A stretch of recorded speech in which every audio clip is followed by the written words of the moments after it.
दिमाग दिमाग एक बंदे का दिमाग बहुत चलाता। क्या दिमाग चलाता? जवान हूं भाई, अभी तो बाल काले हैं, सफेदी आएगी बालों पे तो तौबा कर लूंगा, बुढ़ापा आएगा तो नमाज पढ़ लूंगा। और भाई दिमाग चला रहा, क्या पता तेरी किस्मत में अल्लाह ने बुढ़ापा नहीं लिखा, जवानी में तुझे उठा ले। दिमाग चलाता ना आदमी, दिमाग अभी तो जवान हूं। ज्यादातर ये सोचते हैं अरे भाई अभी तो जवान है, अभी क्या होगा, अभी तो जवान दिमाग ना चलाओ, मौत जवानी को नहीं लगती है, मौत अल्लाह के हुक्म को में खुदा गया मौत आई। जवान नहीं रुकेगा, बूढ़ा नहीं रुकेगा, बच्चा नहीं रुकेगा। हजरत नूह के बेटे ने दिमाग चलाया, ऐसा दिमाग चलाया कि मुझे तुम्हारी किश्ती की जरूरत नहीं है, मुझे आपकी जरूरत नहीं। सुनो, तकरीबन 4000 साल पहली बात बता रहा हूँ। कितने हजार साल पहली? हाँ, एक बार हर बात पे बेटे सुभान अल्लाह मत कहो, बात भी समझ लो क्या कह रहा हूँ मैं। हाँ, हर बात पे सुभान अल्लाह नहीं कही जाती है। कितनी साल पुरानी बात बता रहा हूं मैं? 4000 साल पुरानी। जो हमारा ये मजहब इस्लाम है ये तकरीबन 1400-1500 साल पुराना है बस। और मैं जो बात बता रहा हूं 4000 साल पुरानी। तवज्जो है, जरा सुनिए। सिर्फ 80-82 लोग आप पर ईमान लाए।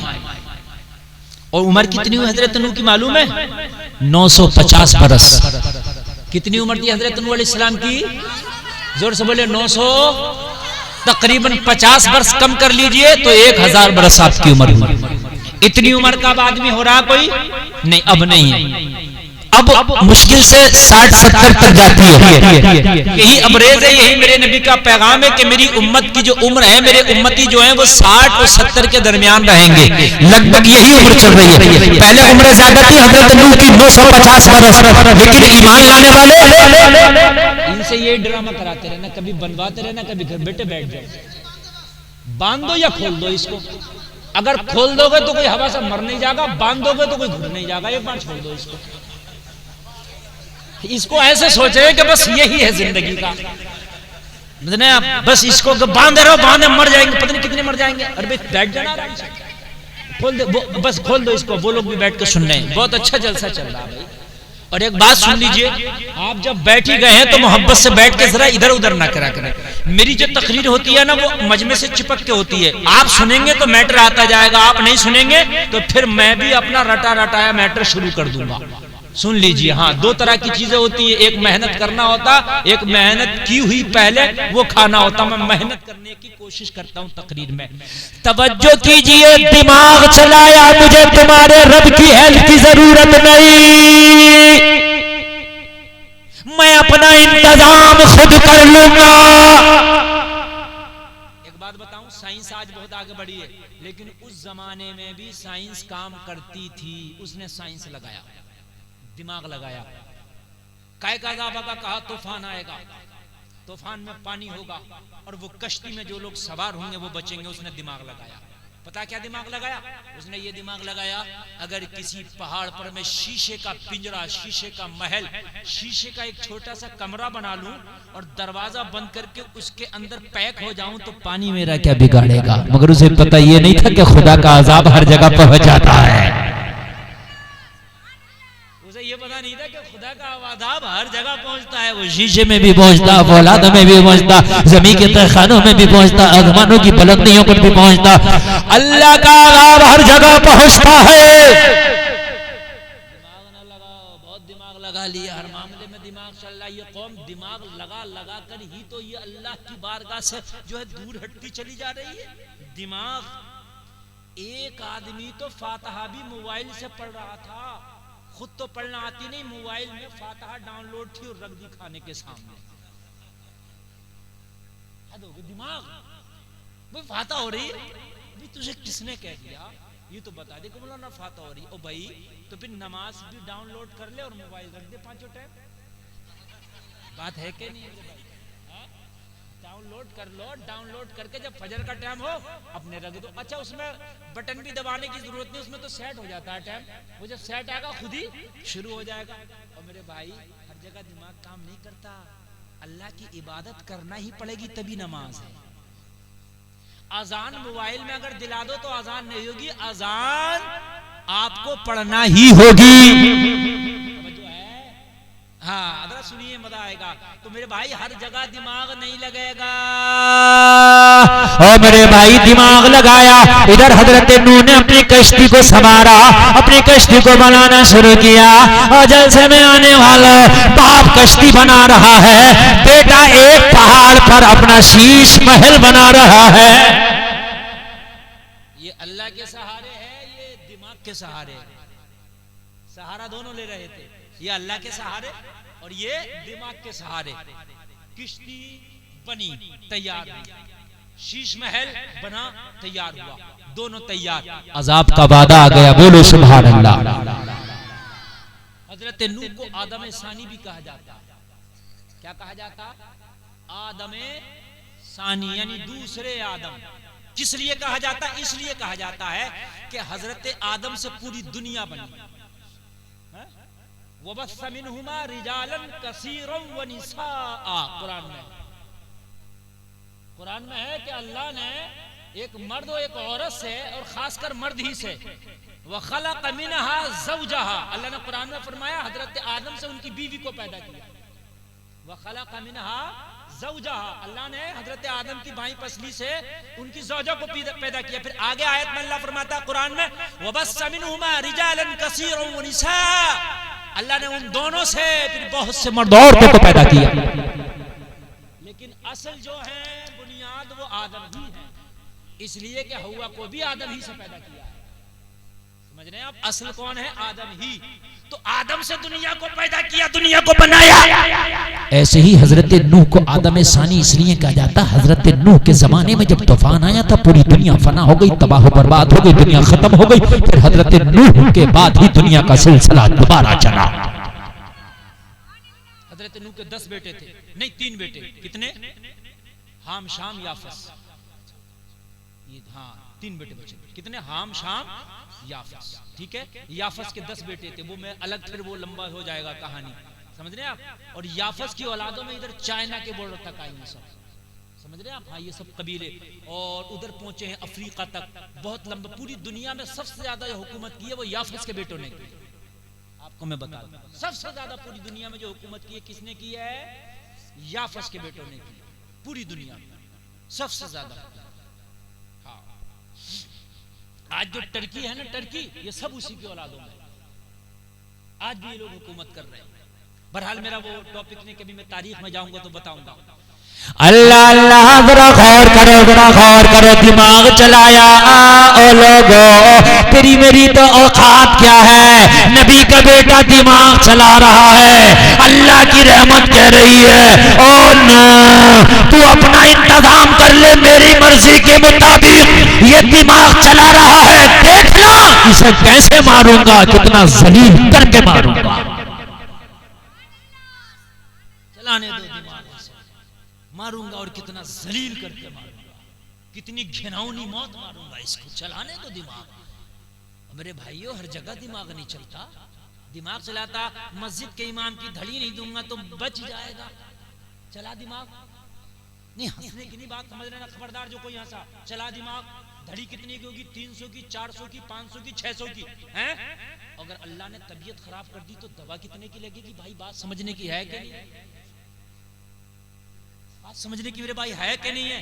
अगर जरा सी भी तबीयत तुम्हारी खराब हो गई तो 400-500 रुपए का पर्चा और हजारों रुपए की दवा है?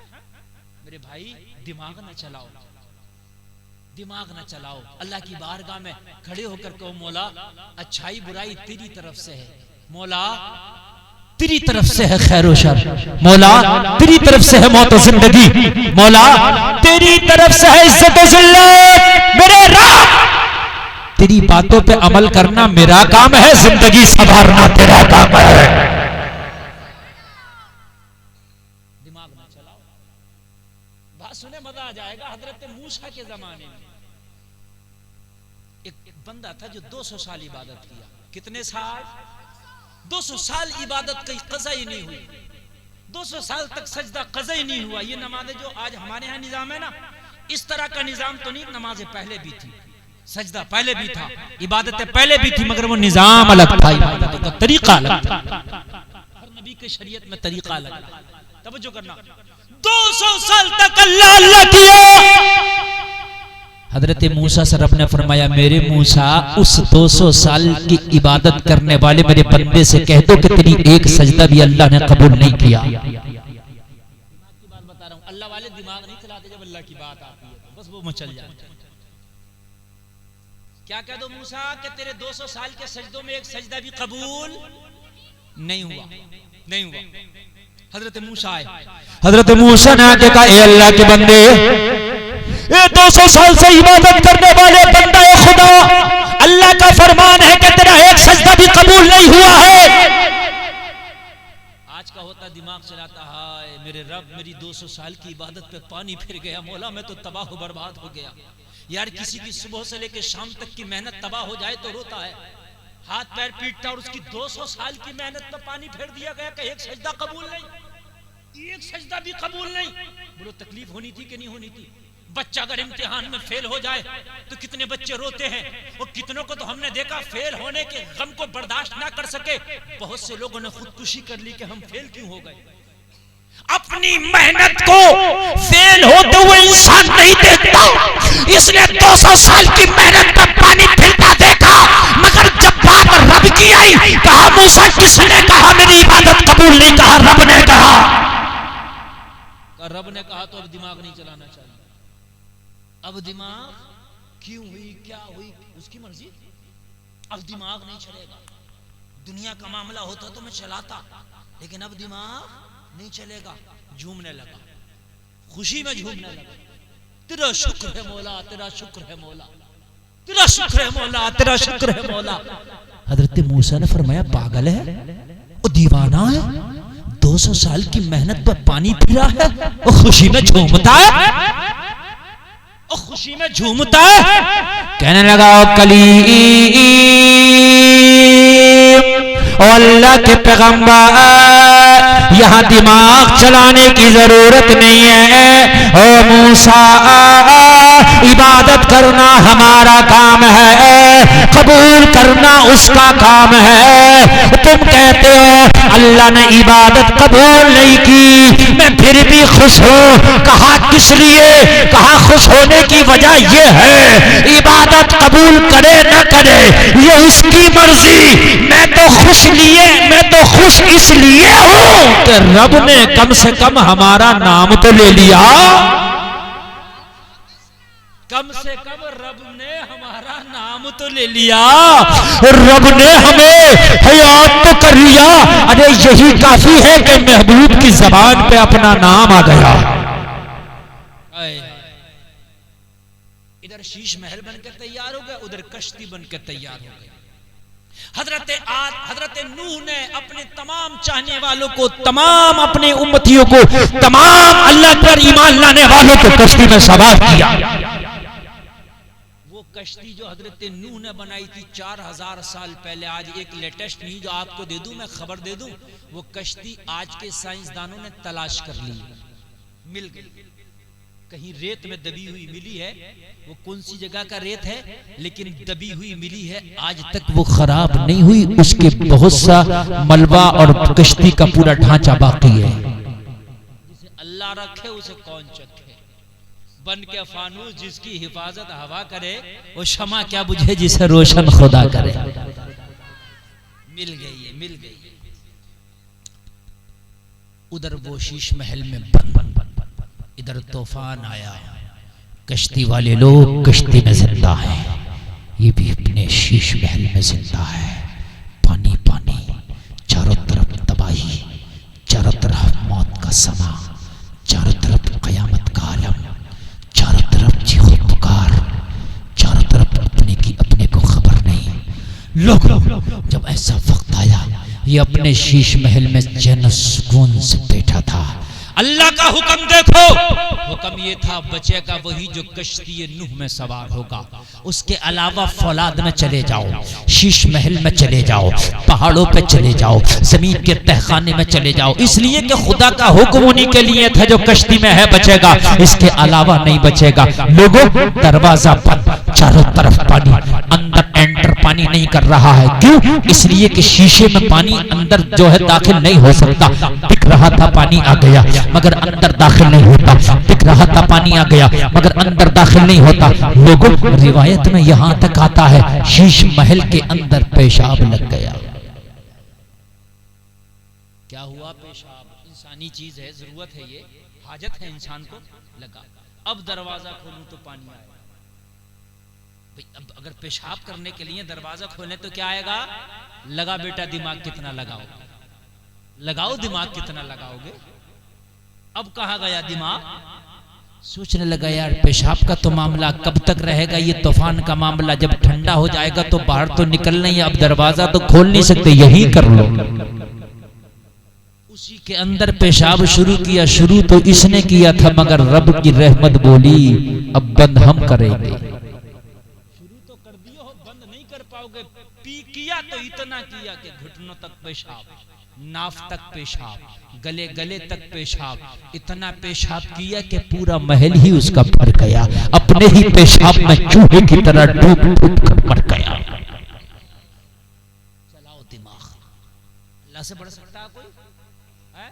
नमरूद ने दिमाग चलाया था, बहुत फौज तैयार की, बहुत ताकत प्रदान की, बहुत बड़ा ताकतवर बन गया, मगर अल्लाह का हुक्म हुआ एक ही मच्छर ने उसका काम तमाम कर दिया। मच्छर नाक के रास्ते से अंदर घुसा और दिमाग में भिन भिन पिन पिन करना शुरू किया नमरूद के दिमाग में।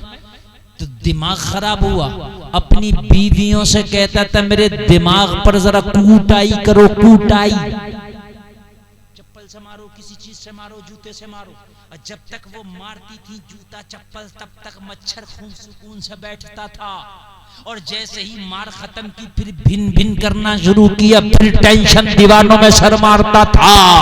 लोगों इतना कुटाई लगाई, इतना कुटाई लगाई कि उसी मच्छर की वजह से मर गया। लगाओ दिमाग, दिमाग लगाने की जरूरत नहीं है। फजर का वक्त हो और जब मुअज्जिन का है अस्सलातु खैरुम मिनन नौम,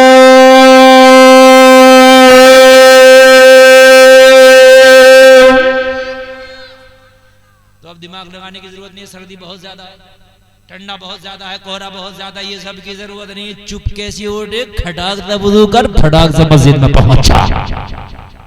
दिमाग लगाने की जरूरत नहीं है ना। कोहरा बहुत है, सर्दी बहुत है, ये बहुत है, वो बहुत है, इन सब की जरूरत नहीं है। अब जरूरत इस चीज की है, मेरे जलसे में आने वाले कि बस खुद अल्लाह का हुक्म आ गया है, अब मैंने तो उसकी इबादत करना है, जाके अपने मौला को राजी करना। अब मैंने तो अल्लाह अल्लाह करना। और जलसे में आने वाले, वरना तो सुनो, अगर दिमाग लगाते तो हजरत अबू बकर तो यही दिमाग लगा लेते, भाई हमसे बड़ा नेक कौन होगा, हमने तो सबसे पहले कलमा पढ़ा है और सबसे बड़े सहाबी हैं और नबी के एक तरफ से ससुर भी हैं और एक तरफ से खुलफाए राशिदीन में भी पहले हैं और यारे गार हैं, यारे मजार हैं, आसमान के सितारों के बराबर एक नेकी है, बादल अंबिया अफजलुल बशर हैं। भाई क्या जरूरत है इतना सब परेशान होने की? लेकिन नहीं, ये दिमाग नहीं लगाया। हजरत अबू बकर का हाल ये है, हाल ये है, हाल ये है कि लोगों मेरे नबी की बारगाह में जब तक रहते रहते उसके बाद भी अबू बकर खुदा के खौफ से इतना रोते, इतना रोते कि हजरत अबू बकर की दाढ़ी आंसुओं से भीग जाती, इतना रोते खौफ खुदा से। और हजरत उमर, खुदा की कसम, उन्होंने तो हाल ये था हजरत उमर का, कितनी बड़ी शख्सियत है। नबी फरमाते हैं मेरे बाद अगर कोई नबी होता तो उमर होता। कितनी बड़ी शख्सियत है। नबी ने उमर को मांगा है, बाई ख्वाहिश नहीं, बाई चाइज है हजरत उमर। हजरत उमर को मेरे नबी ने मांगा, या अल्लाह या तो अबू जहल को ईमान देते या उमर को ईमान देते। जोर से बोलो यार सुभान अल्लाह। या तो अबू जहल को या उमर को, और हजरत उमर को मेरे रब ने ईमान दिया। अच्छा एक बात बताइए, मांगा दोनों को था लेकिन उमर ही क्यों ईमान लाया, अबू जहल क्यों नहीं लाया? कोई सवाल कर सकता, दोनों को मांगा तो यही क्यों लाए ईमान? हालांकि सवाल तो ये भी हो सकता था अबू जहल ईमान ले आता फिर उमर क्यों नहीं लाए, लेकिन एक मेरा सवाल है कि उमर ही क्यों लाए ईमान? अबू जहल क्यों नहीं? जवाब सुन लेना, तबीयत बाग बाग ना हो जाए तो क्या? जवाब सुन लेना। एक होता हासिद, एक होता दुश्मन। जलसे में आने वालों, दुश्मन कितना भी बड़ा हो एक दिन दोस्त बन सकता है, लेकिन हासिद कभी तुम्हारा नहीं हो सकता। ये हमेशा याद। दुश्मन जो है दोस्त बन सकता है, मगर हासिद कभी तुम्हारा नहीं हो सकता। शैतान दुश्मन नहीं था, आदम का हासिद था। अबू जहल दुश्मन नहीं था, हासिद था। उमर हासिद नहीं, दुश्मन थे। समझ रहे आप तो नहीं समझ रहे? ये दुश्मन थे, वो हासिद था। अल्लाह अल्लाह। और नबी सब पर मेहरबान बन के आए थे, वरना तो हाथ उठा के नबी दुआ कर दे तो अबू जहल के औकात के मक्का में रह जाए। एक दिन गालियां बक के नबी को बुरा भला कह के, ज़ज्र तौबीख करके मेरे नबी को तकलीफें दे के अबू जहल अपने घर में आ गया। मैं तुमको औकात बताऊं, अबू जहल की हैसियत बताऊं, फिर बाद में बताऊंगा कि उमर क्यों मान ले आए। अपने घर में आ गया। नबी के चचा, चचा किसे कहते हैं जानते हो? अब्बा के भैया। हाँ, नबी के चचा हजरत अमीर हमजा। तो सुभान अल्लाह, ये सैयदुल शुहदा भी नबी के बड़े प्यारे चचा, और इस्लाम के सबसे बड़े हीरो हैं। सही अगर पूछिए, जिसके नाम से मक्का के काफिरों की हालत खराब हो जाती थी, उसी का नाम अमीर हमजा है। मक्का के बहुत बड़े पहलवानों में आपकी गिनती और शुमार था। अमीर हमजा लोगों, मक्का का बहुत बड़ा पहलवान, अभी ईमान नहीं लाए थे। अमीर हमजा अभी कलमा नहीं पढ़े थे। नबी के चचा जरूर हैं, मगर कलमा नहीं पढ़ा है, अभी ईमान नहीं लाए। लोगों, अबू जहल ने जो नबी को गालियां दी, अबू जहल ने जो मेरे नबी को बुरा कहा, ये पूरे मक्का में आग की तरह फैल गई। आज अब्दुल्ला के बेटे मोहम्मद अरबी को अबू जहल ने गालियां दी हैं। आज मोहम्मद अरबी को अबू जहल ने बुरा भला कहा है। पूरे मक्का में आग की तरह ये खबर फैल गई। अमीर हमजा जब अपने घर में आए तो नबी की चच्ची अमीर हमजा की बीवी खड़ी हो गई और बोली, ओ अमीर हमजा, तेरी जवामर्दी पे लानत है। तेरा बड़ा दबदबा है ना मक्का में, लोग तेरे नाम से घबराते हैं ना मक्का में। हाँ, तो कहने लगी, आज के बाद कान खोल के सुन ले, सीना तान के मक्का में ना चलना। कहा क्या हुआ? कहा आज के बाद में जो है सर उठा के मक्का में ना चलना। क्या हुआ बता दो। कहने लगी, तुम्हारे भतीजे मोहम्मद अरबी को अबू जहल ने गाली दी है। तुम मक्का के सूरमा तुम्हारे भतीजे को गालियां देता फिर अबू जहल। खून तो खून होता है।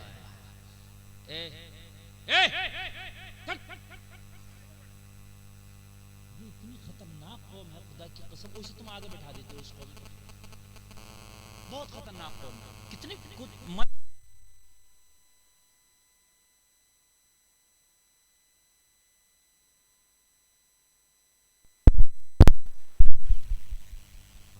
ये नबी को गालियां देके अबू जहल अपने घर में घुसा।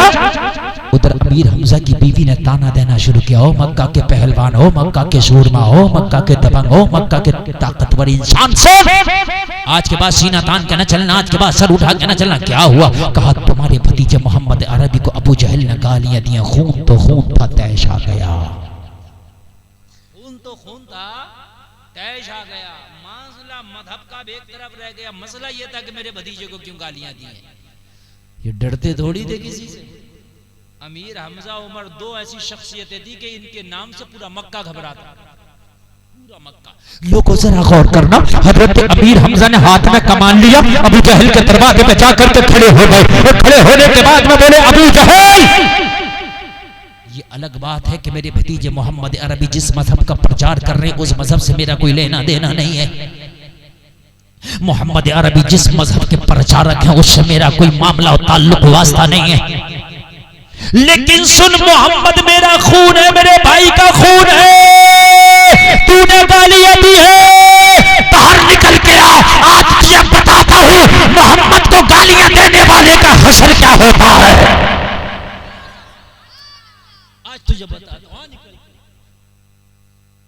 जहल ने सोचा ना निकलूं तो घर में घुस के मारेगा, निकलूंगा तब भी मारेगा।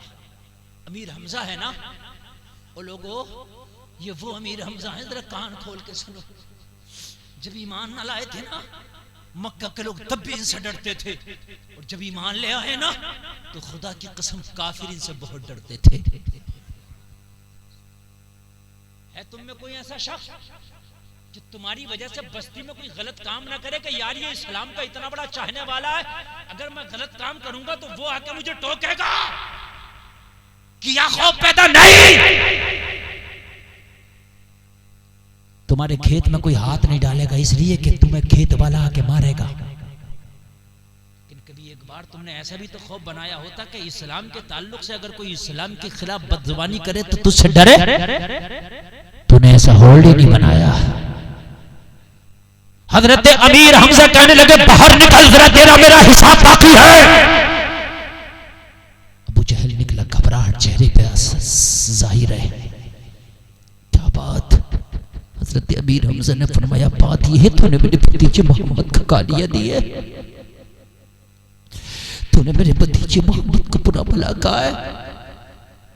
लोगों सुनो, मेरे नबी को मक्का की ये 2% के लोग गालियां दे रहे हैं जिनकी कोई औकात नहीं, जिनकी कोई हैसियत नहीं। कुत्ते का नाम भी आज अबू जहल रखना कोई पसंद नहीं करेगा। 2% के लोग मेरे नबी को गालियां देते फिरते, मेरे नबी की कुव्वत बर्दाश्त देखो। पावर है नबी के पास, चाहे तो नबी अपने बाजू की ताकत से मारे। नबी जबान हिला दे तो आसमान से पत्थर बरस जाए, अगर दुआ कर दे तो जमीन चाहे अबू जहल जैसे गुंडे जमीन में धंस जाए। लेकिन कुव्वत बर्दाश्त तो देखो, मेरा नबी गाली खा के भी अपने घर में बैठा है। जरा जिगर तो लाओ यार, तुम कमजोर जरूर हो, तुम जानते हो सामने वाले से अगर भिड़ोगे तो मारेगा, तेरी कहीं नहीं सुनी जाएगी, लेकिन फिर भी अगर तुझे कोई गाली देना तो तू सुनता नहीं। और तेरी अगर पावर है ना, फिर तुझे कोई गाली दे के देखे, खुदा की कसम तू जीना 2 बार कर देगा,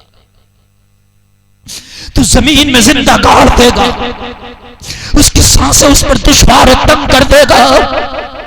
मुझे बता, हजरत मूसा रब से कहे तो अजाब मंगा ले, हजरत नूह कहे तो अजाब मंगा ले, अगर मेरा नबी कहे तो क्या अजाब नहीं आता? आ जाता।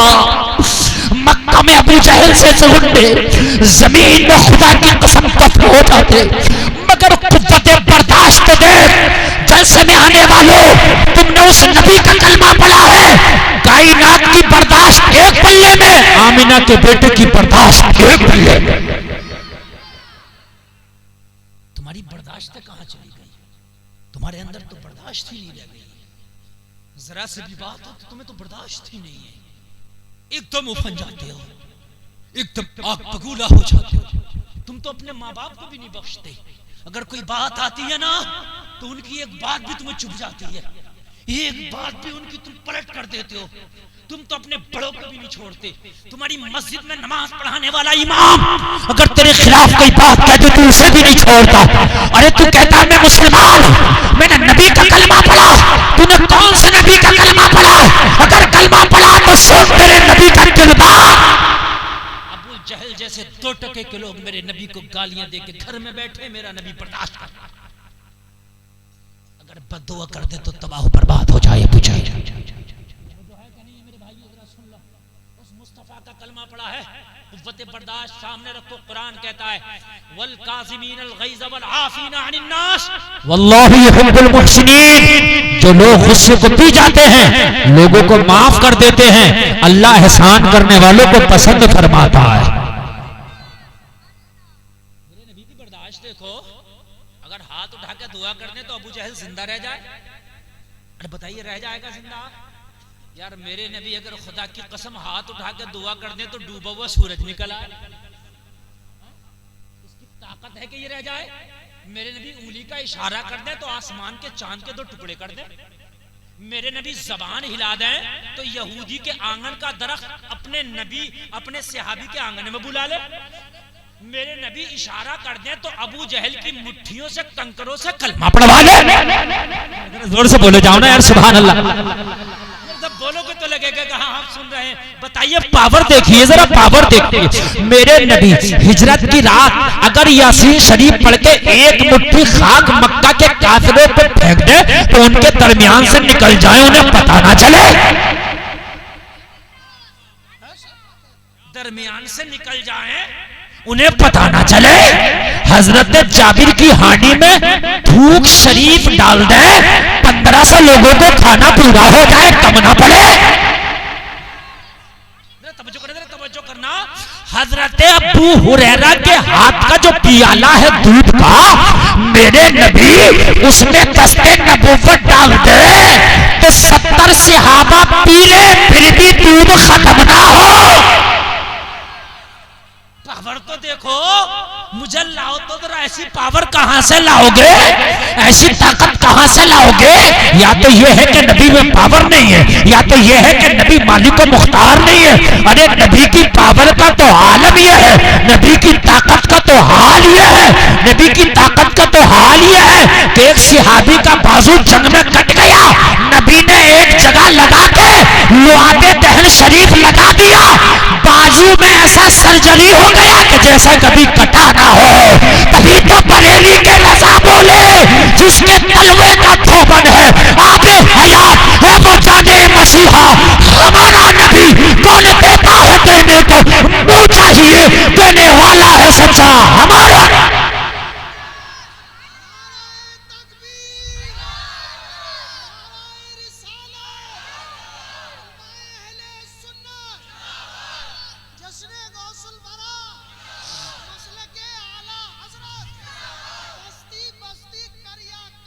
ताजुश शरीयत।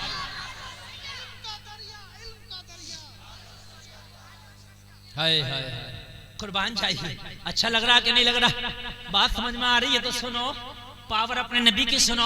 और लोगों तुमने अपने नबी की जिंदगी सुनी होगी कि कपड़े में पैमद लगाते थे, ये भी सुना होगा। हलीमा की बकरियां चराते थे, ये भी सुना होगा। कि टूटी हुई चटाई पे बैठते थे, ये भी सुना होगा। मिट्टी के बर्तन में पानी पीते थे, और ये भी सुना होगा 1-1 महीने तक चूल्हा नहीं जलता था। मगर ये भी सुन ले कि अगर इशारा कर दें तो हलीमा के पालने में लेटे हो, आसमान का चांद आसमान पे गर्दिश कर रहा है। ये भी सुन ले। एक जमात वो है जिसने यही देखा है कि बस पैमद लगा लिया करते थे, बकरियां चरा लिया करते थे। उसने ये नहीं देखा है कि इशारा करके चांद के भी 2 टुकड़े कर दिया करते थे। मक्का का एक मशहूर पहलवान था जिसका कोई सानी नहीं था। एक दिन सोचने लगा देखो मोहम्मद की ताकत कितनी है, कहने लगा कुश्ती लड़ेंगे। मेरे नबी से कुश्ती लड़ने लगा। नबी ने जब कुश्ती शुरू की ना तो हाथ पकड़ के ऐसे जमीन पे चित कर दिए जैसे बच्चे को कोई लुटा देता। जिस्मानी ताकत भी नबी में जाहिरी तौर से कम नहीं होती है। नबी में हर तरह की पावर मुकम्मल होती है। कहने लगा इस बार दाव भूल गया, दोबारा लड़ो। क्या बोला? दाव भूल गया मोहम्मद अरबी, दोबारा।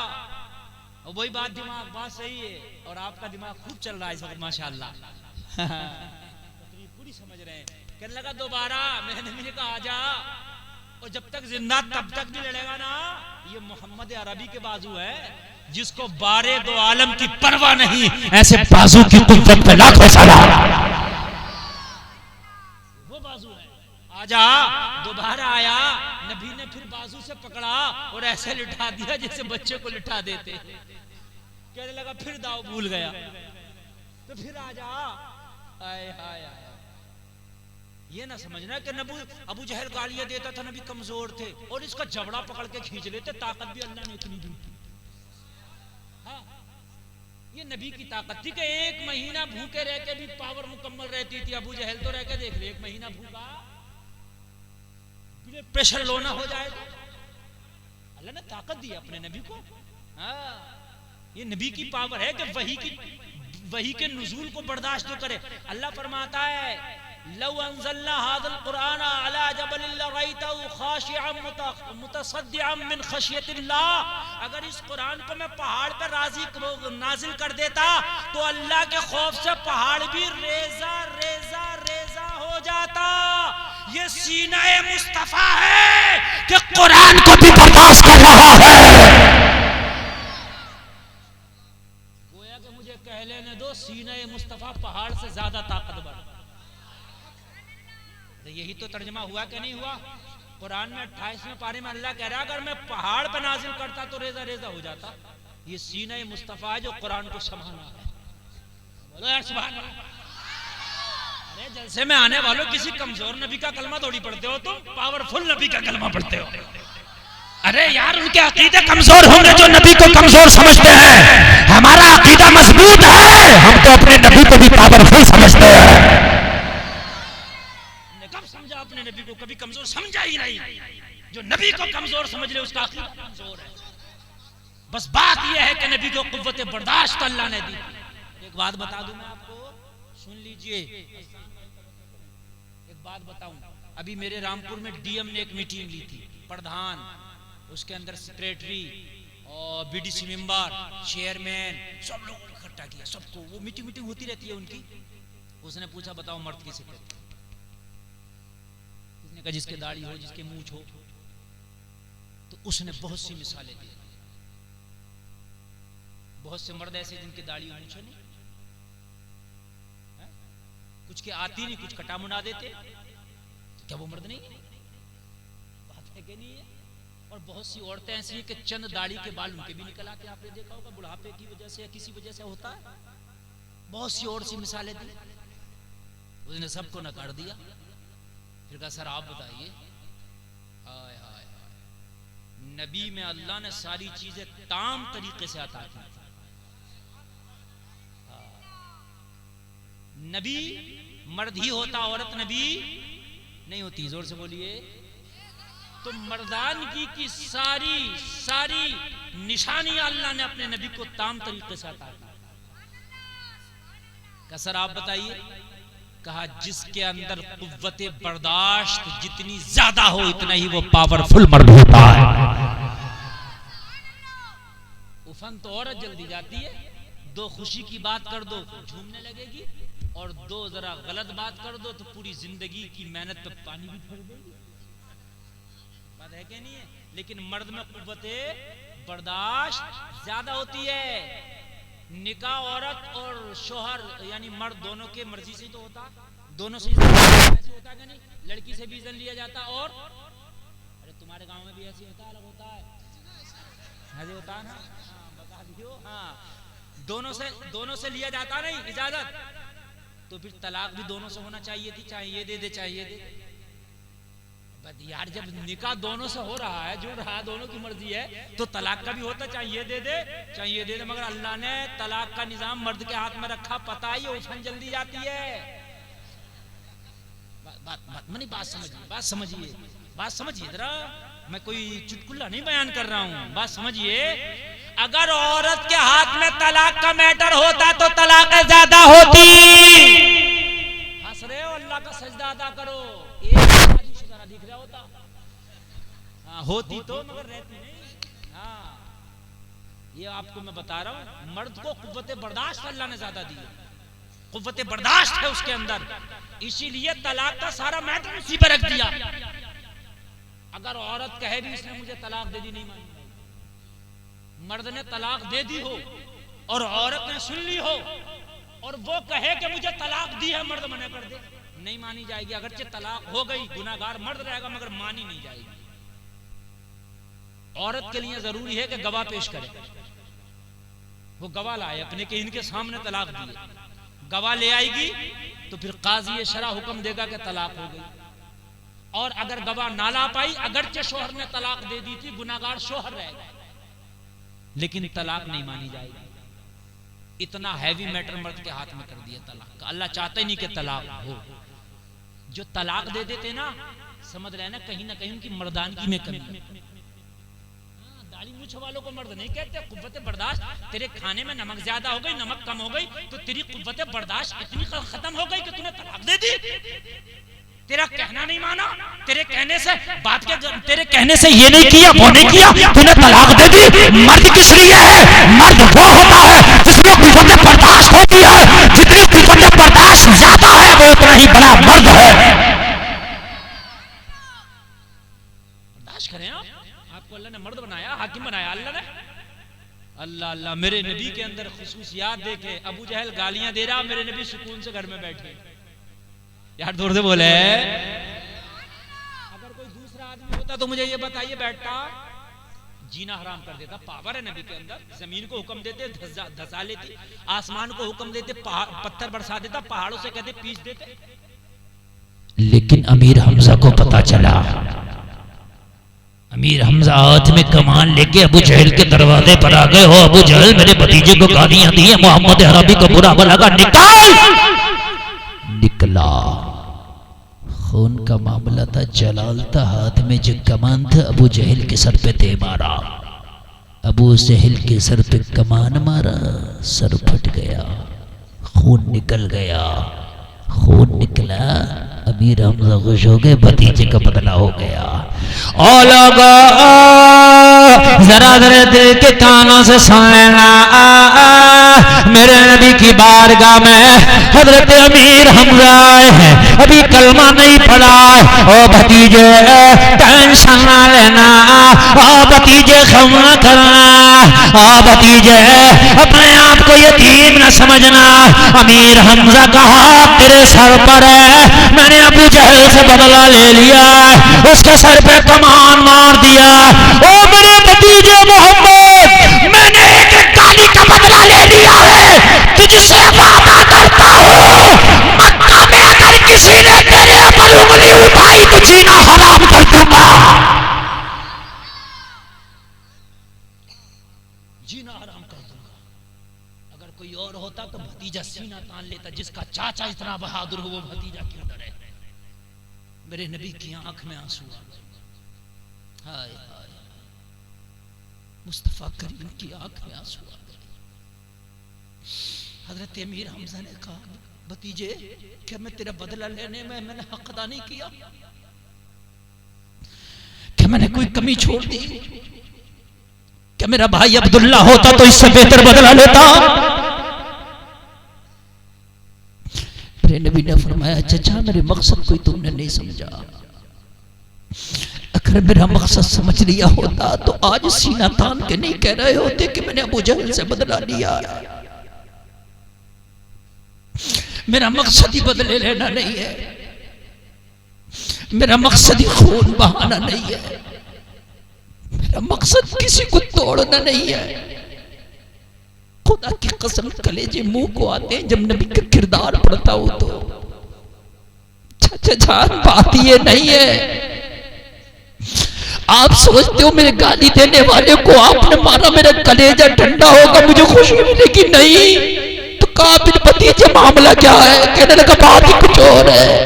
चाचा जिस दिन ये बात समझ लेते तो ये दूरियां ना होती, ये बात समझ लेते तो ये मजहब में इख्तलाफ ना होता। कहने लगे आपने मारा मेरी मर्जी नहीं थी, अबू जहल ने गाली दी वो उसका किरदार है, मैं खामोश बैठा हूं ये मोहम्मद का किरदार है।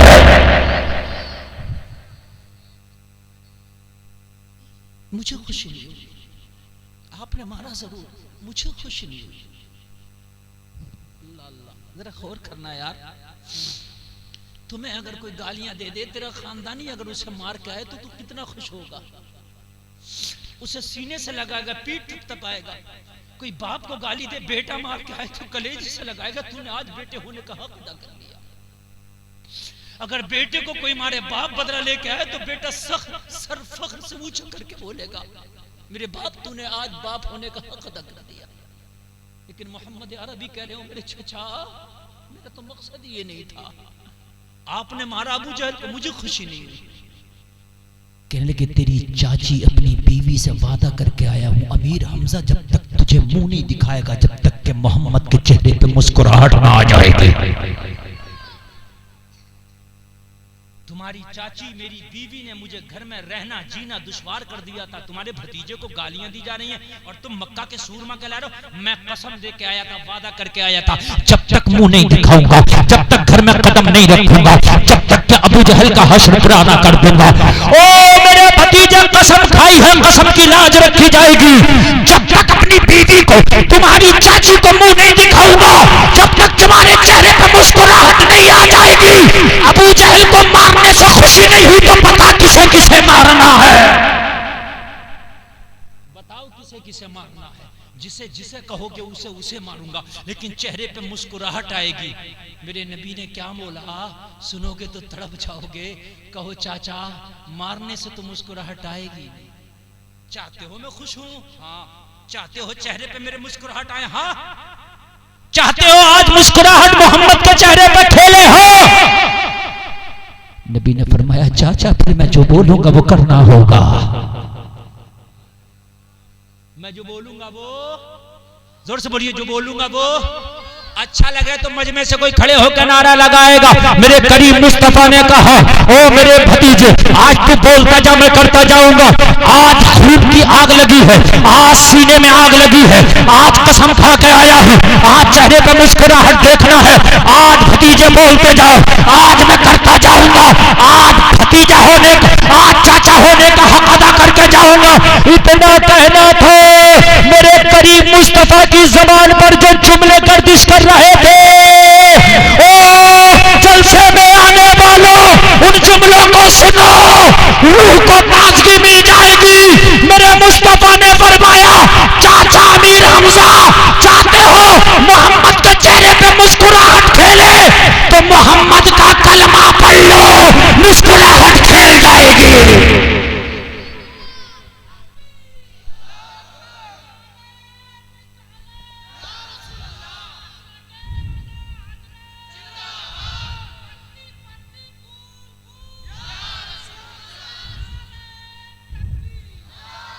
हाय हाय हाय, मेरा कलमा पढ़ लो। कहा अगर भतीजे मुस्कुराहट कलमे में है तो हाथ बढ़ा के आज कलमा भी पढ़ा दे। लोग कहते हैं इस्लाम दबंगई से फैला है। अगर दबंगई से इस्लाम फैला होता तो इस्लाम अब तक बाकी ना रहता। जो चीज दबंगई से फैलती है, जब तक दबंग रहता है, जब तक वो चीज रहती है, दबंग खत्म, उसकी दबंगई खत्म। मेरे भाई, इस्लाम आज तक बाकी है। गिराम मुल्लापुर में इस्लाम बाकी है। क्यों? इस्लाम तलवार से नहीं, मुस्तफा के किरदार से फैला है। कलमा पढ़ लिया, कलमा पढ़ के सीने से लगा लिया। मेरे नबी ने फरमाया, चाचा आज भतीजे की हसरत पूरी हो गई। हाय हाय, आज भतीजे की हसरत पूरी हो गई। और जब इस्लाम लाए ना हजरत अमीर हमजा, लोगों मक्का के काफिरों के डर से, मक्का के लोग जो इस्लाम ले आए थे, हजरत अबू सलमा वगैरह, ये मक्का के काफिरों के डर से हिजरत करके हबशा चले गए थे। हबशा चले गए थे, वहां हिजरत कर गए थे। ये लोग मारते थे, इन्हें तकलीफें देते थे। लेकिन जब हजरत अमीर हमजा ने कलमा पढ़ा, और मुल्लापुर के लोगों, हबशा में ये खबर फैल गई, अमीर हमजा ने कलमा पढ़ लिया है। जो मक्का के काफिरों के डर से हिजरत करके हबशा चले गए थे, अमीर हमजा के कलमा पढ़ने के बाद हबशा से वो फिर मक्का आ गए।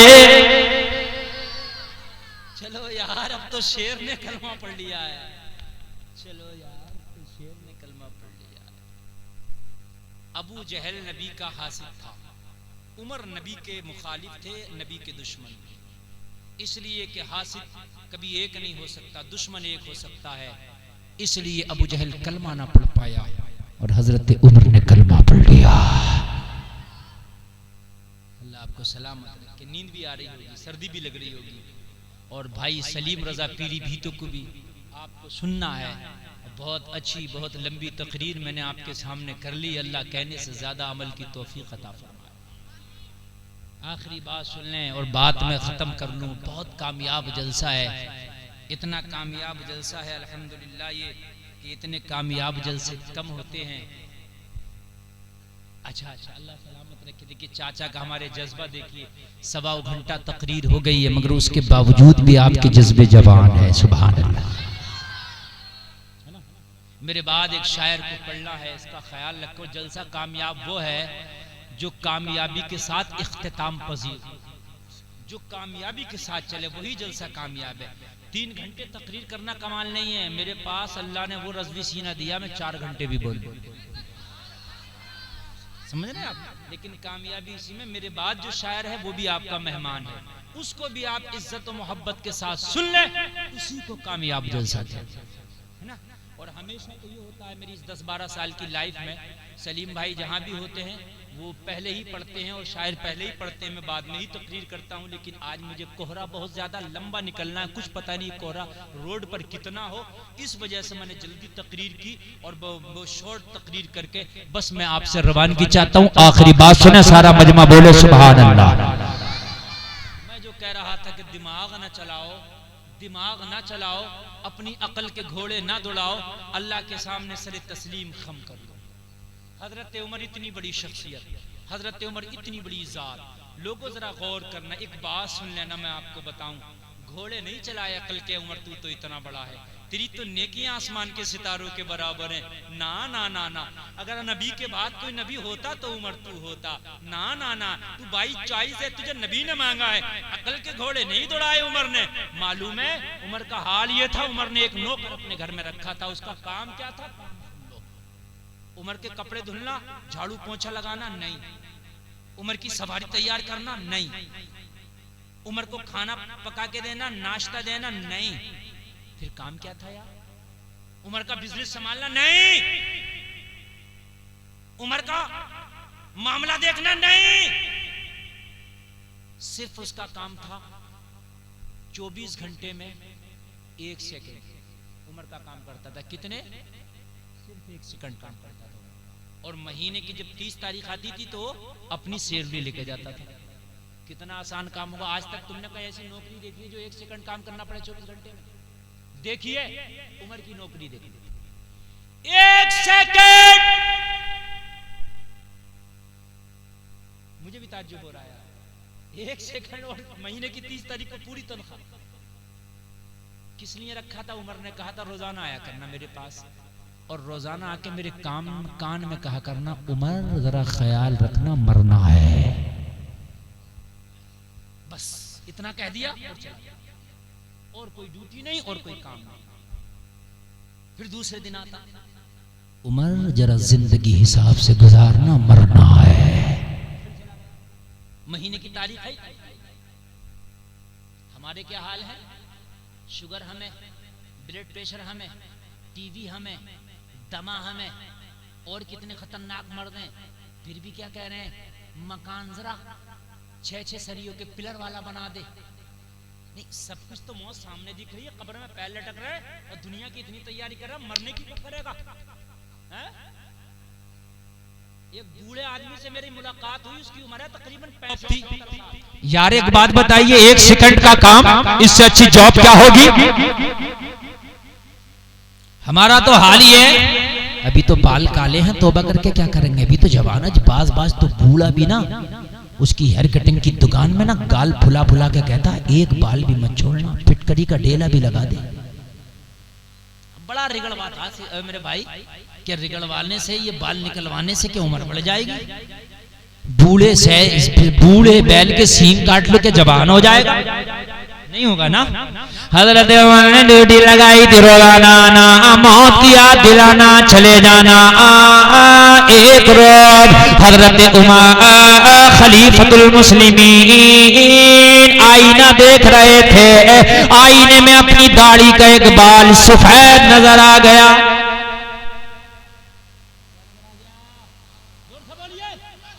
बाल सफेद नजर आ गया, यहाँ तो बाल सफेद नजर आ रहा तो डाई लेके आते हैं, और डाई लेके आ रहा है मस्जिद में जा, बाल सफेद नजर आएगा, डाई काम नहीं करेगी, अब कुरान की तिलावत काम करेगी।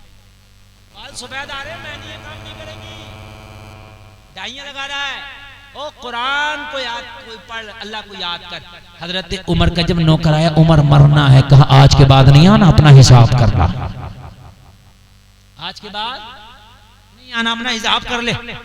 यार घबरा गया, जिसकी नौकरी इतनी सस्ती और आसान हो, 1 सेकंड का काम हो, सैलरी पूरी मिल रही हो, बताओ वो जॉब हटेगी तो तकलीफ होगी कि नहीं होगी? बड़ी तकलीफ। ये तो रोने धोने लगा, हुजूर क्या कोई खता हुई? आपने जो टाइम दिया तो उस टाइम के मुताबिक आता था और आपको मौत की याद दिलाकर रोजाना जाता था। सरकार क्या कोई खता हुई? बोले तुझसे कोई खता नहीं हुई, तू अपने टाइम पे आके अपनी ड्यूटी बजाता रहा, मुझे मौत की याद दिलाता रहा। फिर हुजूर क्या बात, कोई दूसरा नौकर रख लिया, कोई दूसरा रख लिया? नहीं, रखा भी नहीं है। फिर हुजूर क्या हो गया कि हमारा हिसाब हो रहा है। फिर क्या हो गया कि आज हमसे मना किया जा रहा है। हजरत उमर ने फरमाया, सुन, आज मैं अपने घर में आईना देख रहा था, आज आईने में मुझे अपनी दाढ़ी का एक बाल सफेद नजर आया। जैसे ही दाढ़ी का बाल सफेद नजर आया, मेरा दिल अंदर से बोला, उमर अब बुढ़ापा आ गया है, और बुढ़ापे के बाद मौत का मौसम आता है, कोई और मौसम नहीं आता है। बचपन के बाद जवानी का मौसम आता है, जवानी के बाद बुढ़ापे का मौसम आता है, और बुढ़ापे के बाद सिर्फ और सिर्फ मौत का मौसम आता है। अब मौत की याद दिलाने के लिए तेरी जरूरत नहीं है, ये दाढ़ी का बाल ही काफी है। ये है जिंदगी मेरे भाई। इन्ना करमकुम इंदल्लाहि अत्काकुम, मेरा रब फरमाता है, लोगों अल्लाह की नजर में इज्जत वाला वो है कि जिसके तकवे अच्छे हैं, जिसकी नेकियां अच्छी है। अल्लाह ताला आपको सलामत रखे। कहने सुनने में खता हुई तौबा करता हूँ, माफ फरमाए।